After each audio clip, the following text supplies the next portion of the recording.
Well, there is no summer break for politicians. There are several high-level meetings happening this week, with the threat, of course, of Donald Trump's tariffs hanging right over them. And here to discuss is our City Talks panel.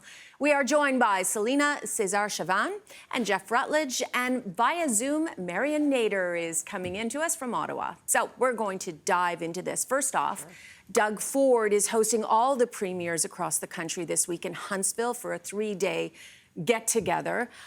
What do you think he's going to be able to accomplish, and how much is Danielle Smith going to, throw some turbulence into these talks with the premiers? We'll start with Marion from Zoom. Well, it's going to be unpredictable. I mean, of course, tariffs is going to be the main thing on the agenda. But I think the important thing we want to see is that there are other issues that have to be put on the agenda, that have been sidelined for too long. So when we're looking at trade exports, we need to look at job security. We need to look at finally fixing healthcare, under-resourced emergency management. And when we talk about security, national security and energy security, it's not just about pipelines. We also need to talk about affordability and sustainability. So what I would like to see and what I hope would come out of this premiers meeting is, yes, dealing with the tariff issues, being united and putting forward on this, war against the U.S., but also seeing whether this meeting and the premiers is going to be a test about putting people first. Interesting. Okay, Jeff, I'm going to start with you then. Sure. Celina, do you think tariffs have overshadowed other critical issues that really desperately need to be addressed? It's a really hard battle here, right? Like, you as a leader, or as the leader of Canada, as the leader of these provinces, you have to strike the right balance between delivering on the issues that really continue to matter to Canadians. So whether it's housing, healthcare, or, safety and security within their communities, those are very critical issues. Tariffs will continue to eat up the most space, and rightfully so. We certainly perceive it as an existential threat to many of our industries, and we need to make the right moves to get a good deal for Canadians. You can't deliver healthcare if you don't have a good economy. Exactly. Right. And strengthening those local economies. I think both Marion and Jeff, you hit the nail on the head. Whether we're talking about security doesn't happen in a vacuum. And you need to have people secure in where they're living, making sure that they have good jobs, good, well-paying jobs, mental health and health care. All of those things help to make people feel secure while they are also dealing with something that is very scary in terms of the tariffs. So there has to be the ability to dampen some of the concerns that Canadians are feeling very acutely on the ground, while also balancing what's happening with the United States. Now, Doug Ford invited Mark Carney to join in on the premiers meeting tomorrow. He is attending. How do you think that will alter and change the conversation? And let me just throw this out there. They're meeting, but is it a good photo op, and how much are they really accomplishing? Happy to jump in there. Look, there was very much a vacuum, I think, in leadership in Canada for a period of time at the beginning of this year. And Doug Ford, as Premier of Ontario, largest economy in the country, stepped to the fore to fill that gap. And I think that, certainly Prime Minister Carney, I think, is looking to the relationships that Premier Ford was able to build, certainly with Howard Lutnick and others within D.C., to again, present that Team Canada view and perspective, but also reflect back to premiers that he believes that the priorities that the premiers are setting are important. If the Prime Minister can check the box on that, build that strength and trust between him and the premiers, I think he'll have much more success on this front. Celina. 100%. Having the premiers at the table with the Prime Minister are critically important. As we're talking about tariffs, though, we have to really understand that what Canadian businesses are facing. They're not the... Canada's being held hostage by these tariffs, but so are Canadian businesses. And as they're having these conversations about building a national economy, let's make sure that we're engaging the unusual suspects, the businesses that have been further marginalized and kept out of the economy. Indigenous businesses, we know that there was a lot of conversation around that. Black-owned, women-owned businesses, the social enterprises that are hiring people who have disabilities. We have to think about doing things differently so nobody gets left behind, and these conversations about national and nation building can happen at the same time that we're talking about the tariff conversation with the United States. Marion, do you agree with that?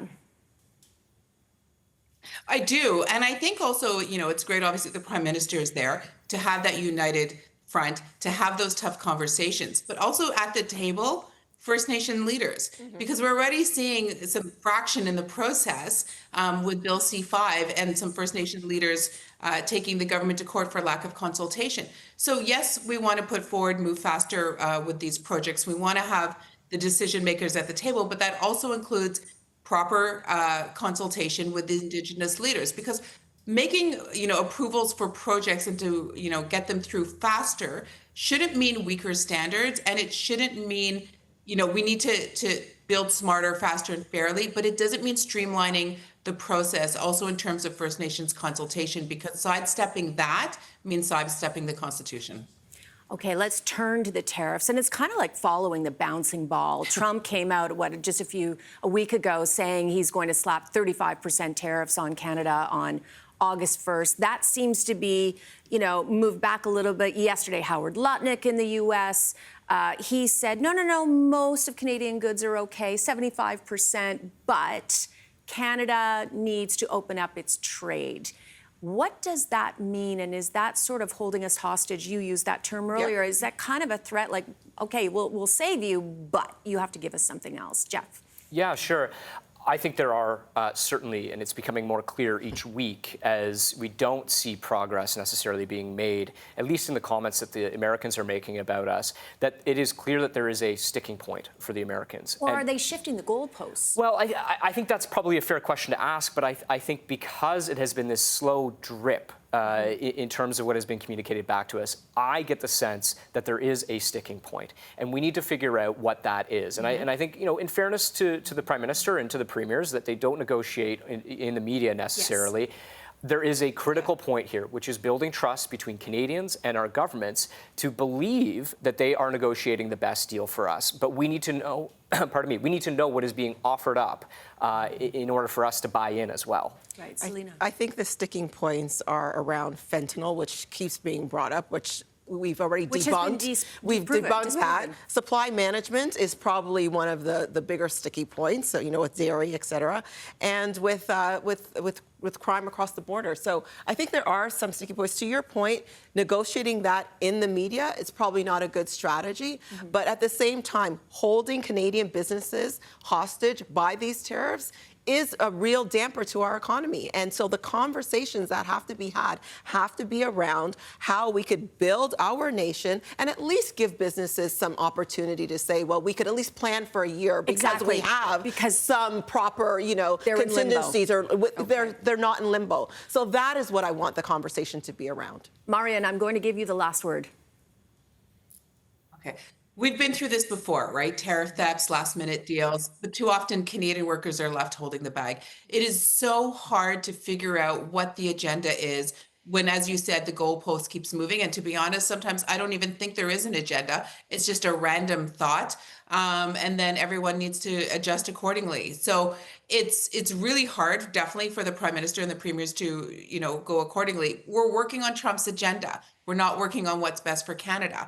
And if the Prime Minister is already signaling that Canadians have to accept a deal that does include some tariffs, that is not what Canadians voted for. So we shouldn't have to accept a deal that is not good for Canadians. And again, at the end of the day, the Prime Minister, we voted for a Prime Minister that will stand up to Trump and fight for Canada, not to talk tough and fold fast. Interesting. I really wonder, and we have to wrap this up, is he playing the long game, the short game? What are we not hearing behind the scenes? Wouldn't you love to be a fly on the wall? Be a fly on the wall. All right. Thank you, as always, for joining us, to our wonderful panel guests. More to come. Thank you. Thank you, Cynthia.